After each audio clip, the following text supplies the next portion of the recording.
அன்புமிக்க போக்குவரத்து கழக ஓய்வூதிய நண்பர்களே, தோழர்களே, அனைவருக்கும் வணக்கம். இந்த சிறிய காணொளியை இப்போது உங்கள் முன்னால் பகிர்வதிலே மகிழ்ச்சி அடைகிறேன். நம்முடைய டிஏ உயர்வு வழக்கு, அரசாணை 142 எதிர்த்த அவமதிப்பு வழக்கு பல்வேறு நிலைகளை கடந்து, பல்வேறு விசாரணைகளை கடந்து 2026 ஜனவரி மாதம் முதல் பணியாளர்களுக்கு இணையான டிஏ உயர்வை பெற்று வருகிறோம். 2026 ஜனவரி மாதத்திற்கு பிறகு உயர்ந்த 5% மற்றும் 2% உயர்வையும் 5/6/2026 பென்ஷனிலே அந்த உயர்வையும் பெற்று பணியாளர்களுக்கு இணையான அந்த அகவிலைப்படி உயர்வு என்ற அந்த நிலையை எட்டி நடைமுறைக்கு வந்துள்ளது. இந்த காணொளியின் நோக்கம், அகவிலைப்படி உயர்வை பெற்றுவிட்டோம், டிஏ உயர்வை பெற்றுவிட்டோம். 2016 ஆண்டு ஜனவரி மாதம் முதல் 2025 டிசம்பர் வரை, 2026 ஜனவரியில் இருந்து 2026 ஏப்ரல் மாதம் வரையான 123 மாத காலத்திற்கான டிஏ நிலுவை சம்பந்தமான நடவடிக்கை என்பது நம்முடைய அவமதிப்பு வழக்கிலே தொடர்ந்து கொண்டிருக்கிறது. நம்முடைய அவமதிப்பு வழக்கு 240/2025 மதுரை உயர்நீதிமன்றத்திற்கு மாற்றப்பட்டு 3 விசாரணைகள் நடந்திருக்கிறது. கடந்த 22/6/2026 அன்று நடைபெற்ற விசாரணையில் முக்கியமான அம்சங்களை பற்றி வாட்ஸ்அப்பிலே நாம் பதிவிட்டிருந்தோம். ஏற்கனவே சொன்னதைப் போல, புதிய அரசாங்கம், புதிதாக அரசு வழக்கறிஞர்கள் பதவியேற்ற பிறகு நடைபெறுகின்ற 2வது விசாரணை. கடந்த விசாரணைகளில், கடந்த காலங்களில் இருந்த அரசாங்கத்தினுடைய நிலைப்பாடு என்பது தற்போது சற்று மாற்றம் கண்டிருப்பதாக தெரிய வருகிறது. நடவடிக்கைகளில் இருந்து அதை நம்மால் புரிந்து கொள்ள முடிகிறது. 2026 பிப்ரவரி மாதம் அரசு தரப்பிலே தாக்கல் செய்யப்பட்ட அபிடவிட்டிலே அரியர் என்பது கொடுக்கப்பட வேண்டியது இல்லை, உத்தரவிலே இல்லை என்ற அந்த பிரமாண பத்திரத்தை தாக்கல் செய்தார்கள். நம்மை பொறுத்தவரை, நம்முடைய அமைப்பை பொறுத்தவரை 2026 மார்ச் மாதம் 12ஆம் தேதி சென்னையில் நடைபெற்ற விசாரணையிலேயே நாம் தெளிவாக சொல்லிவிட்டோம். ரேவாவினுடைய வழக்கிலே டிஏ அரியர் என்பது கொடுக்க வேண்டும் என்று இருக்கிறது, ரேவாவினுடைய பிரேயரிலும் இருக்கிறது. அதை எதிர்த்த அவமதிப்பு வழக்கு தான் தற்போது நடந்து கொண்டிருக்கிறது என்ற வாதத்தை முன்வைத்தோம். அந்த அடிப்படையிலே கடந்த 22/6/2026 அன்று மதுரை உயர்நீதிமன்றத்திலே மீண்டும் நம்முடைய வழக்கு விசாரணைக்கு வந்தது. அந்த விசாரணையின் போது அரசு தரப்பில் இருந்து கடந்த காலங்களில் இருந்த நிலைப்பாட்டில் இருந்து ஒரு மாறுதலாக டிஏ உயர்வுக்கான நிலுவையை வழங்க தயாராக உள்ளோம். ஆனால் இப்போது நிதிநிலைமை என்பது, அரசாங்கத்துடைய நிதிநிலைமை என்பது மிகவும் கவலைக்குரியதாக இருக்கிறது. சமீபத்திலே தமிழ்நாடு அரசாங்கம் வெளியிட்ட வெள்ளை அறிக்கையிலே, தமிழக நிதியமைச்சர் வெளியிட்ட வெள்ளை அறிக்கையிலே போக்குவரத்து துறை சம்பந்தமான அந்த விஷயங்களில் சுமார் 75,000 கோடி ரூபாய் அளவுக்கு ஒட்டுமொத்தமாக இழப்பு இருப்பதாக சொல்லப்பட்டிருக்கிறது. இந்த கடுமையான நிதிச் சூழலில்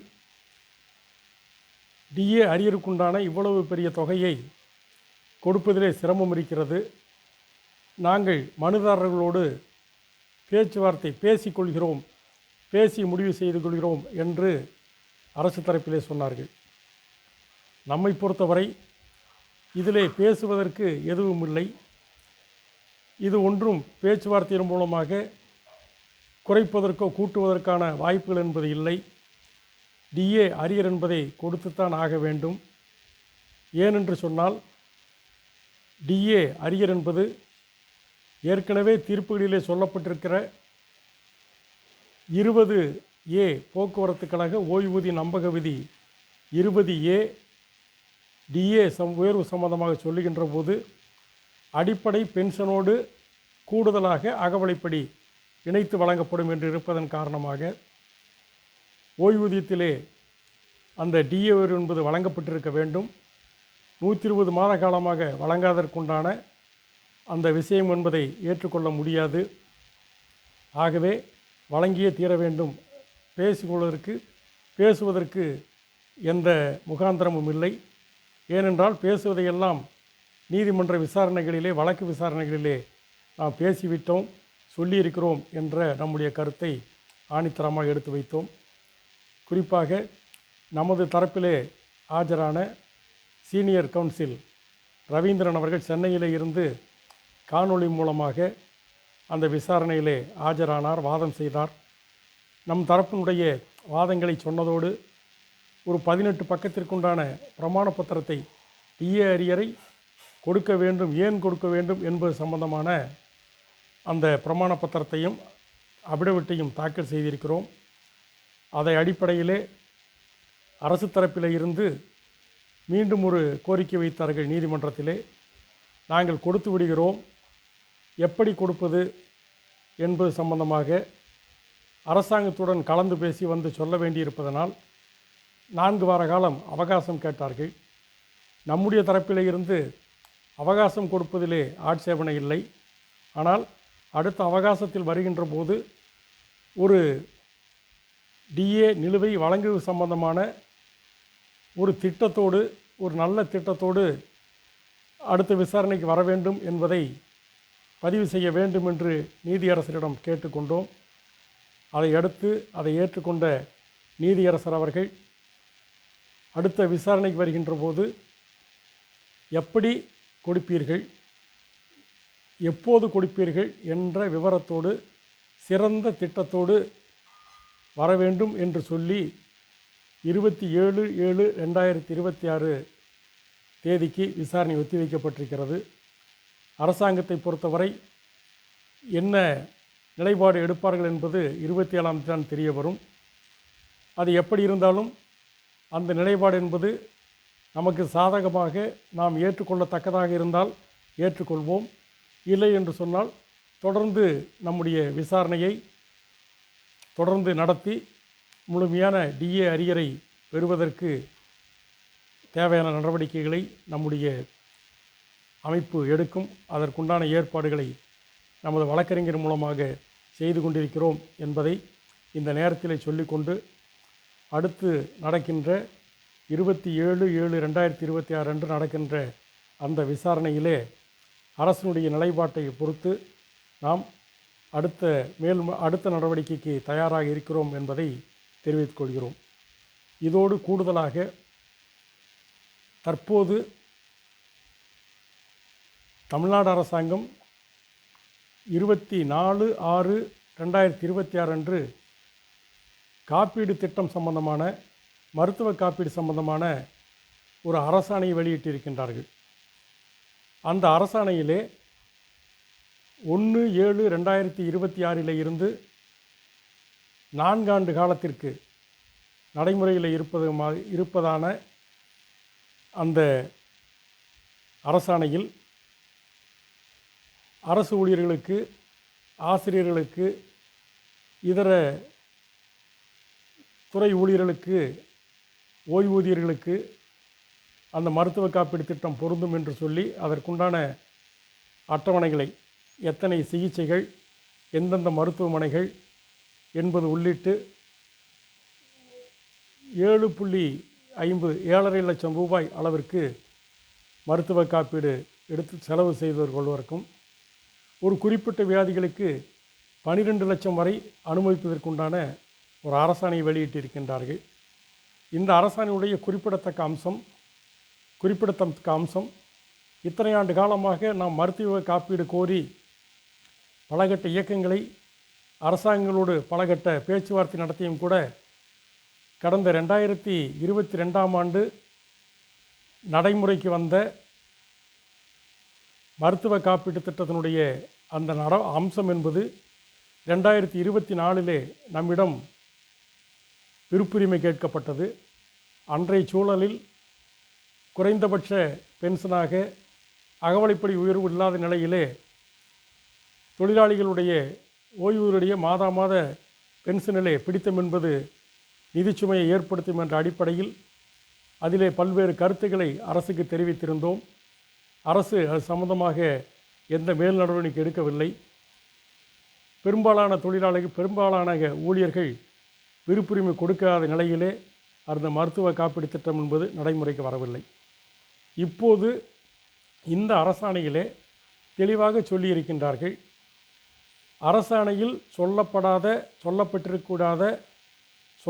இருக்காத பொதுத்துறை நிறுவனங்களைச் சேர்ந்த ஊழியர்களுக்கு, ஓய்வூதியர்களுக்கு அந்தந்த துறை சார்ந்த உயரதிகாரிகள் சம்பந்தப்பட்ட இன்சூரன்ஸ் கம்பெனியோடு, காப்பீட்டு கம்பெனியோடு பேசி அவர்கள் மாதாந்திர பிரீமியம் தொகை செலுத்துவது சம்பந்தமான அந்த திட்டத்தில் இணைத்துக் கொள்வதற்குண்டான நடவடிக்கைகளை அந்தந்த துறையினுடைய உயரதிகாரிகள் எடுக்கலாம் என்ற ஒரு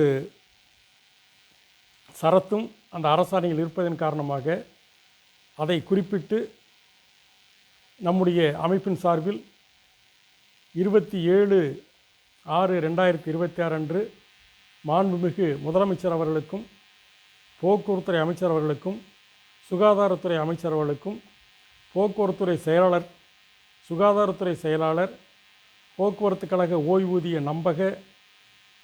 நம்பக நிர்வாகி, 8 கோட்டங்களுடைய மேலாண் இயக்குநர்களுக்கும் ஒரு கடிதம் அனுப்பியிருக்கின்றோம். அந்த அரசாணையில் சுட்டிக்காட்டியிருப்பது போல கழக நிர்வாகங்களோ அல்லது போக்குவரத்து துறையோ அல்லது பென்ஷன் ட்ரஸ்ட்டோ சம்பந்தப்பட்ட யுனைடெட் இந்தியா இன்சூரன்ஸ் கம்பெனியோடு மருத்துவ காப்பீடு சம்பந்தமாக பேசி எங்களையும் அந்த திட்டத்தில், போக்குவரத்து கழக ஓய்வூதியர்களையும் அந்த திட்டத்தில் இணைக்க வேண்டும் என்றும், குறிப்பாக குறைந்த பென்ஷன் பெறக்கூடிய